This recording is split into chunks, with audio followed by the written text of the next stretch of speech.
Oke, baik. Assalamualaikum warahmatullahi wabarakatuh. Halo Kak Ellen dan teman-teman semuanya. Di sini kami dari kelompok 2 Market Research, Bisnis Digital kelas A, izin untuk memaparkan final mid project, yakni Market Research dari brand house sendiri. Oke, mungkin di sini teman-teman semua udah nggak asing lagi ya, atau udah pada tahu gitu dengan produk house. Tapi di sini kami dari kelompok 2 izin untuk memaparkan market research dari produk house sendiri. Oke, boleh di next. Oke, di sini saya tidak sendiri, saya bersama dengan rekan-rekan kelompok saya, yakni ada Bernardo Sordo Richard Jandrato dengan NIM 17106211071. Dan saya Ilham Dwi Pamungkas dengan NIM 17106211092. Dan dari saya sendiri Muhammad Syaban Hair dengan NIM 17106211045.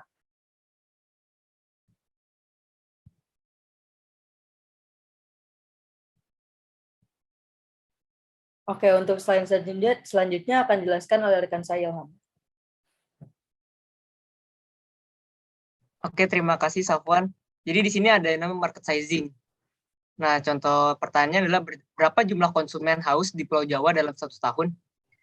Dalam pengukuran ini kita ini membandingkan dengan dua kompetitor, di antaranya itu Haus, Teguk, dan Mainum.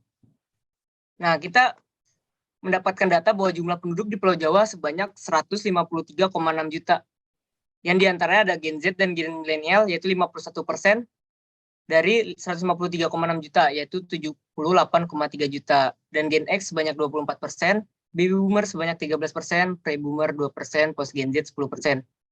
Lalu dari data yang kita temukan sebanyak 78,3 juta jiwa, kita menemukan data baru, yaitu population size. Sebanyak 40% dari Gen Z dan Gen Milenial memilih minuman kekinian. Yang akhirnya kita menemukan bahwa 31,3 juta Gen Z dan Milenial memilih minuman kekinian. Lalu kita asumsikan sebanyak 69% memilih haus dibandingkan minuman kekinian lain yang memiliki menu sejenis. Nah, asumsi ini kita mendapatkan 69%, yaitu perbandingan dari haus, teguk, dan mainum. Jumlah outlet yang tersebar di Pulau Jawa. Dengan haus sendiri memiliki total outlet 197, lalu mainum sebanyak 36,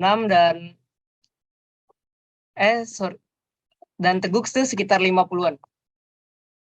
Dan kita dapat data 39,3 juta dikali 69% mendapat 21,6 juta. Dapat disimpulkan jumlah konsumen haus di Pulau Jawa dalam setahun dapat diperkirakan sekitar 21,6 juta konsumen. Oke.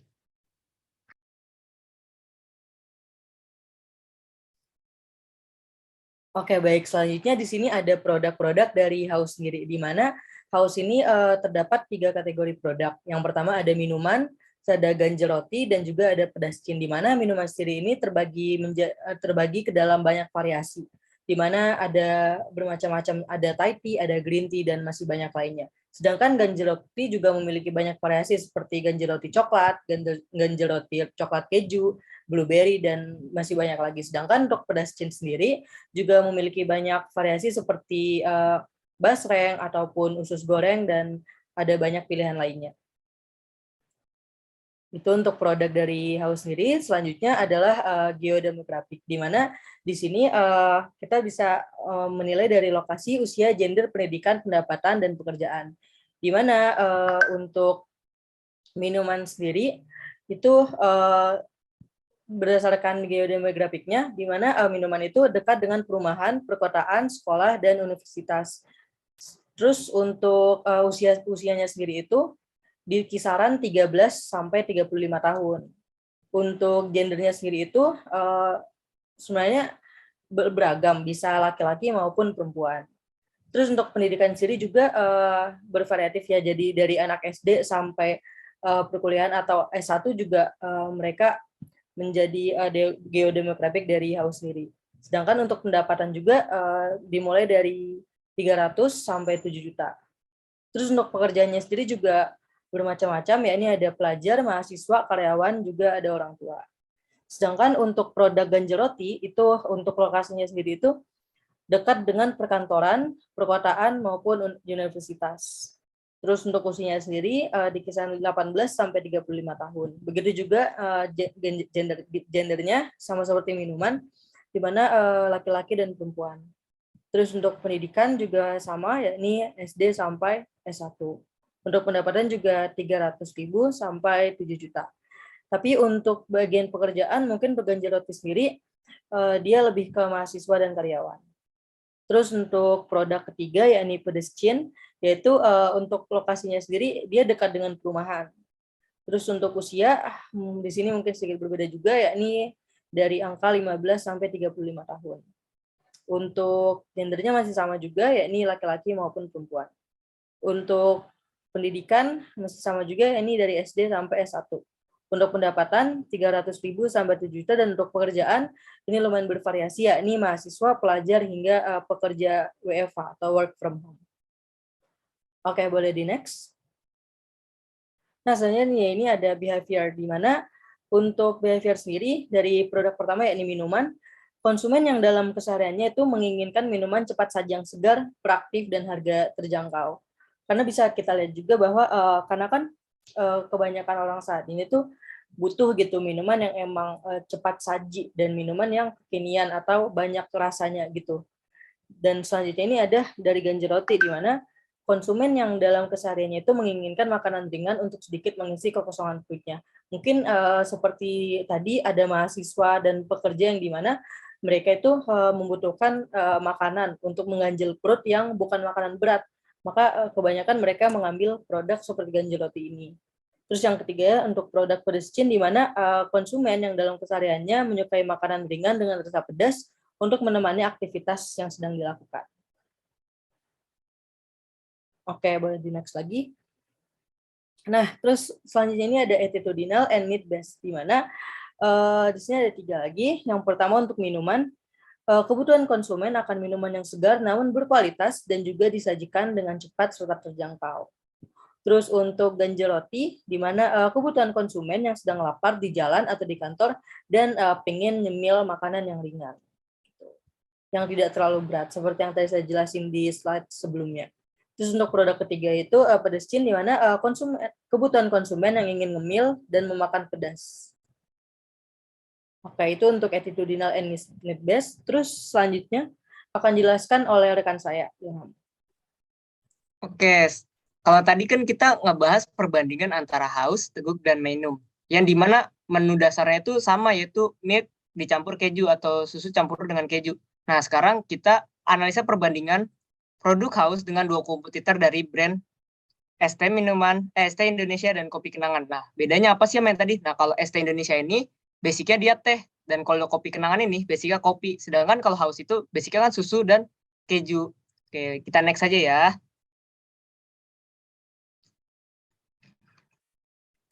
Nah, dari produk namanya sendiri ada haus, Kopi Kenangan, dan tes. Nah, haus sendiri punya 3 subproduk, diantaranya haus, Ganjil Roti, dan pedestrian. Di mana dari 3 produk ini tuh hidangannya sebagai teman beraktivitas dengan harga yang terjangkau. Kita lihat sendiri haus ini mulai dari Rp5.000 udah dapat minuman. Sedangkan makanan tertingginya tuh sekitar 30 ribuan, yaitu Ganjil Roti.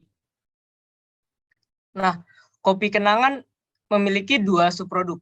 Yang pertama itu Kopi Kenangan dan Cerita Roti. Sama dengan haus yang tadi itu, kalau di haus itu ada Ganjil Roti, kalau di Kopi Kenangan ada Cerita Roti. Nah, benefit yang dia berikan itu hidangan bagi penyuka kopi yang ingin tetap fokus dalam melakukan aktivitas. Nah, biasanya konsumen di Kopi Kenangan ini, dia kan pengen tetap fokus ya. Banyak orang yang suka melakukan produktivitasnya tuh dengan kafein. Nah, jadi Kopi Kenangan ini menyajikan orang-orang yang buat bekerja di rumah ataupun di kantoran. Dan roti-rotinya ini pun sebagai teman menikmati kopi gitu. Nah, produk name ST Indonesia ini punya cuma baru 1 produk aja ya, yaitu ST Indonesia, yang memberikan hidangan menyegarkan bagi mereka yang tidak menyukai kopi, tapi tetap ingin merasa fokus dalam melakukan aktivitas. Jadi ada penelitian bahwa teh itu emang punya kafein, tapi lebih sedikit daripada kopi. Gitu. Dan juga di ST Indonesia ini teh-tehnya itu juga dicampur, ada yang teh tiramisu, ada teh yang campur-campur susu, ada yang lain sebagainya. Oke, next. Nah, dalam promosinya sendiri, House ini sering melakukan sales promotion berupa buy one get one. Yang kedua itu memanfaatkan sosial media marketing dengan tagline utama ini, semua berhak minum enak. Yang terakhir, memberikan promo diskon pada hari-hari tertentu, misalnya Valentine Day dan Independence Day. Kalau kopi kenangan, yang pertama ini dia memberikan diskon pembelian melalui e-wallet, serta mengadakan giveaway sebagai sales promotion. Nah, yang kedua, menghadirkan paket banding dengan pembelian melalui aplikasi seperti Gojek dan Grab. Yang ketiga, memanfaatkan promosi dengan berkolaborasi dengan produk lain. Kalau ST, itu memberikan banyak promo menarik di setiap grand opening outlet terbaru. Dan barusan saya lihat di ST ini baru mau buka outlet terbaru. Biasanya dia namain outletnya itu dengan sebutan kebun. Gitu. Nah, yang kedua, ini ada viral marketing melalui sosial media seperti TikTok dan Instagram. Yang ketiga, menarik para selebriti ataupun orang terkenal untuk menjadi bagian dari produk tersebut. Oke, next. Selanjutnya akan dijelaskan oleh teman saya. Selanjutnya ada analisa perbandingan dari produk House, ST, dan kopi kenangan. Di sini ada total jumlah dari penduduk Pulau Jawa yaitu 153,6 juta yang dibagi dari Gen Z yaitu 27,94% dan Gen Y 25,87% dan Gen Alpha 10,88%. Dan itu digabungkan menjadi 64,69% dengan total populasi yaitu 99.363.840. Nah, itu dan masing-masing dari Gen Z dan Gen Y itu serta Gen Alpha itu memiliki kebutuhan air mineralnya masing-masing. Seperti Gen Z membutuhkan 2-3 liter air per hari, Gen Y membutuhkan 3-4 liter air per hari, dan Gen Alpha membutuhkan 1-2 liter per hari. Nah, fasilitas yang diberikan untuk tiap generasi seperti Gen Z, Gen Y, dan Gen Alpha itu berbeda-beda. Seperti Gen Z itu lebih mengutamakan rasa yang lebih enak dan bervariasi, mudah dipesan melalui GrabFood atau GoFood. Dan Gen Y memiliki fasilitas yang mudah ditemui pada area perkantoran, perumahan, dan fasilitas umum. Dan yang terakhir ada Gen Alpha itu memiliki fasilitas atau membutuhkan fasilitas seperti minuman yang segar bagi mereka yang tidak menyukai kopi tapi tetap ingin merasa fokus. Nah, selanjutnya ada perbandingan cup antara Gen Z, Gen Y, dan Gen Alpha. Kalau Gen Z sendiri, itu mereka seperti yang dibutuhkan kadar air mineralnya, air minumnya per harinya 2-3 liter, mereka lebih cenderung ke yang size normal, yaitu 16 oz atau 473 ml per cupnya. Untuk yang Gen Y itu 20 oz, 22 oz atau 650 ml karena membutuhkan kecukupan air mineral per harinya 3-4 liter, dan Gen Alpha itu kebutuhan airnya sampai 1-2 liter per hari. Mereka menggunakan cup yang kecil atau yang ukurannya 14 oz atau 414 ml. Untuk final price-nya sendiri, perbandingan harganya dari cup yang paling normal untuk House sendiri itu 13.000, es teh itu 16.000, dan kopi kenangan 20.000. Dan selanjutnya ada Gen Y dengan cup yang large atau yang besar, itu perbandingan harganya untuk House sendiri 17.000, es teh 18.000, dan kopi kenangan 25.000. Dan untuk Gen Alpha kebutuhan mineralnya atau cupnya yang kecil yang 14 oz itu perbandingannya sendiri yang paling kecil itu yang 10.000, itu untuk House, yang es teh 10.000 juga, dan yang kopi kenangan 18.000. Selanjutnya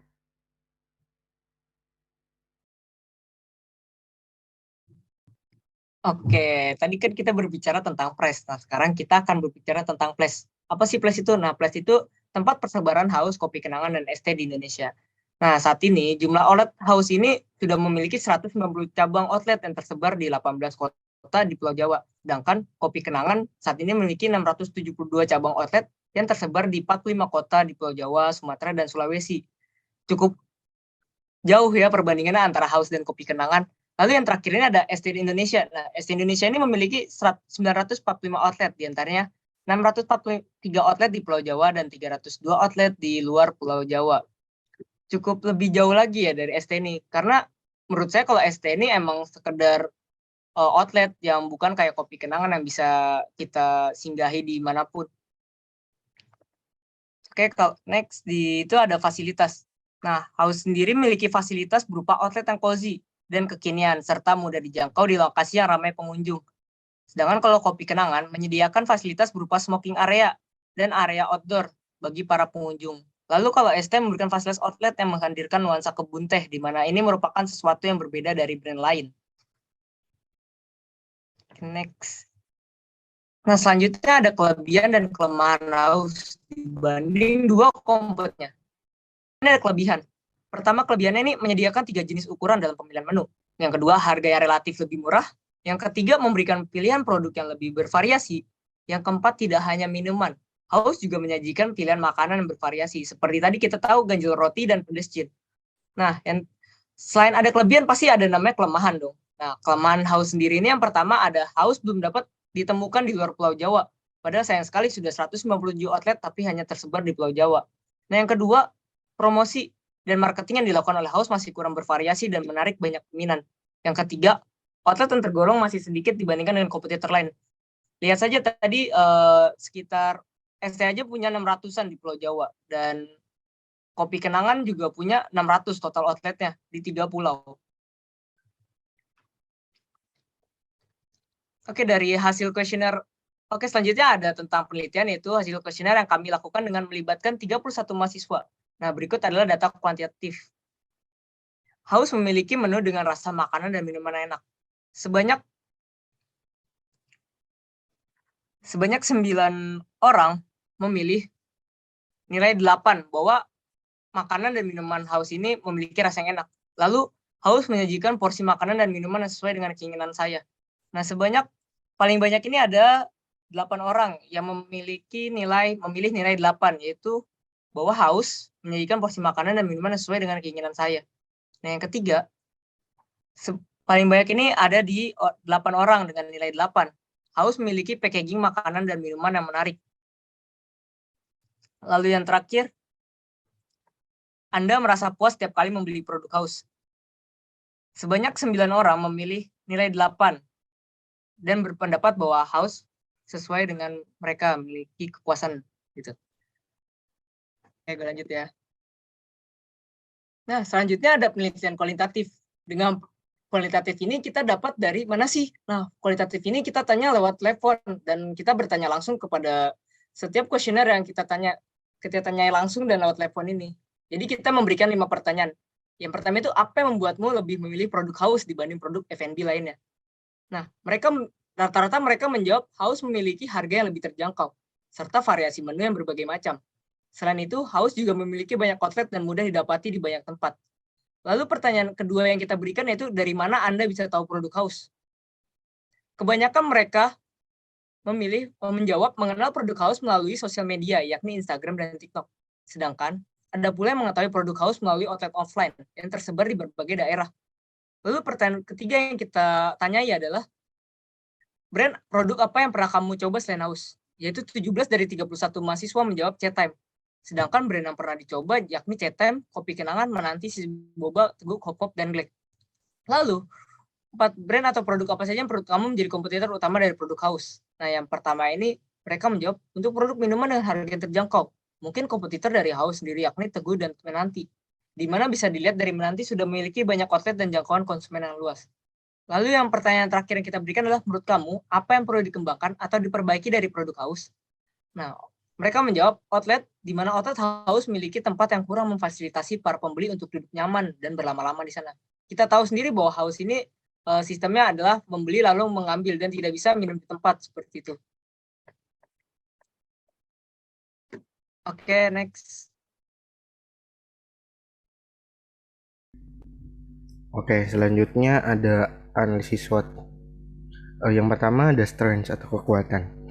Nah, yang pertama itu ada memiliki rasa yang lebih banyak diminati. Yang kedua, menggunakan bahan berkualitas baik lokal maupun impor. Yang ketiga, ada pemasaran yang bagus melalui media sosial. Yang keempat, ada kemasan besar namun harga tetap terjangkau. Dan yang kelima, bisa dipesan melalui aplikasi layanan ojek online. Selanjutnya ada weakness atau kelemahan dari House. Yang pertama ada terbatasnya stok untuk beberapa varian menu, yang kedua ada kurangnya SDM dari beberapa tempat yang banyak dikunjungi, dan yang ketiga ada hanya beberapa tempat yang menyediakan untuk dine-in. Selanjutnya ada opportunity atau peluang dari haus.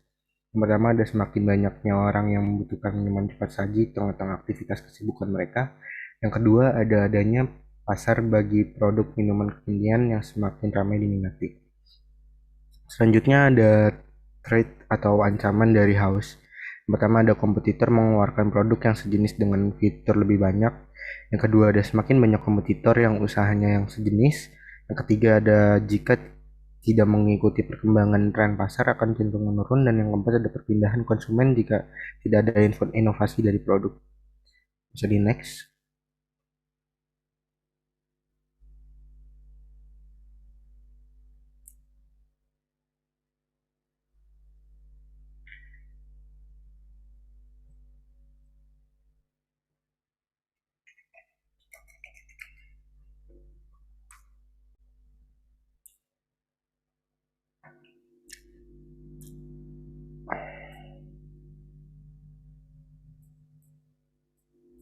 Selanjutnya ada rekomendasi dari analisis SWOT yang pertama ada rekomendasi dari kelompok kami, yaitu strength atau kekuatan untuk haus. Yang pertama ada varian rasa makanan dan minuman ditambah agar semakin bervariasi.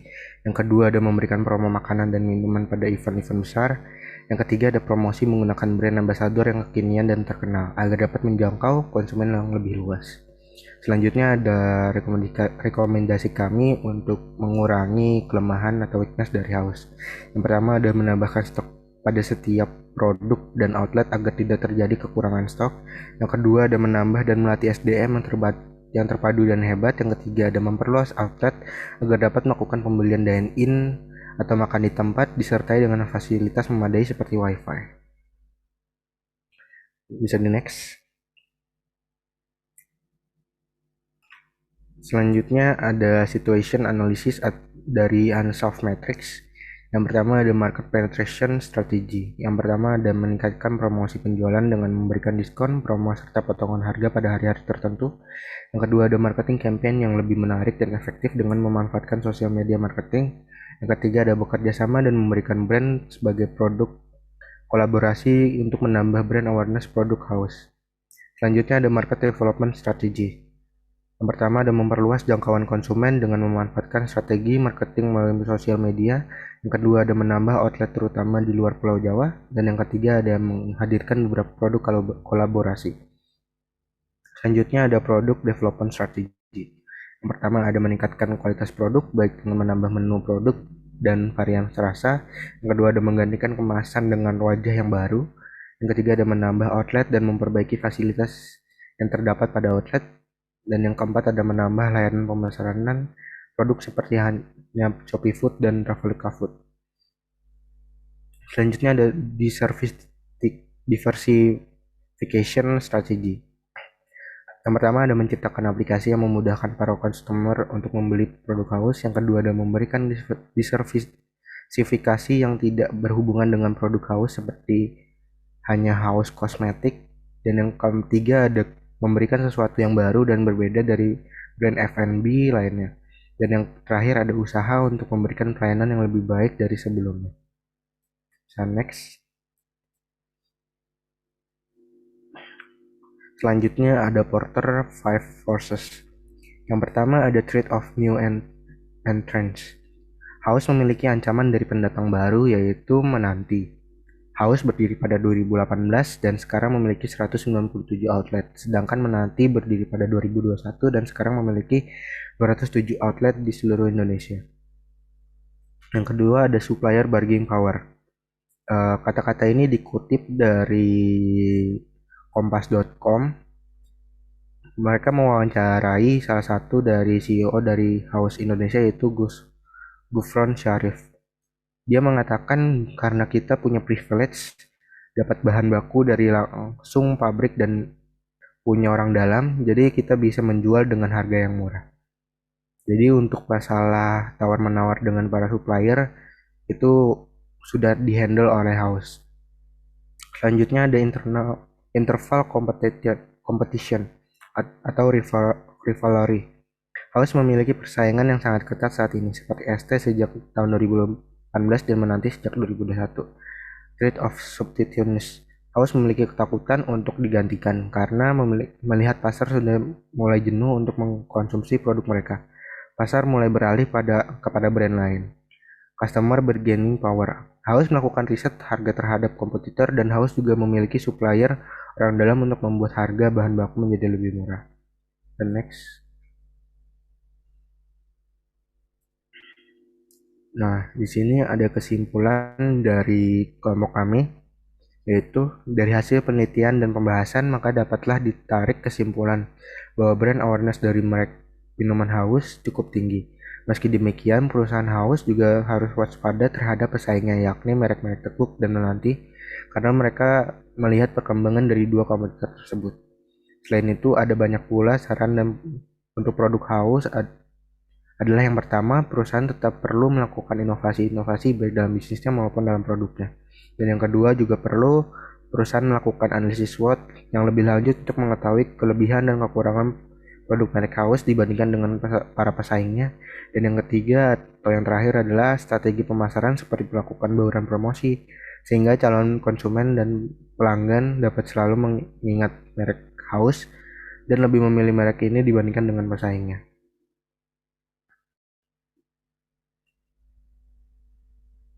Sekian dari kelompok kami. Apabila ada salah kata, mohon dimaafkan. Assalamualaikum warahmatullahi wabarakatuh.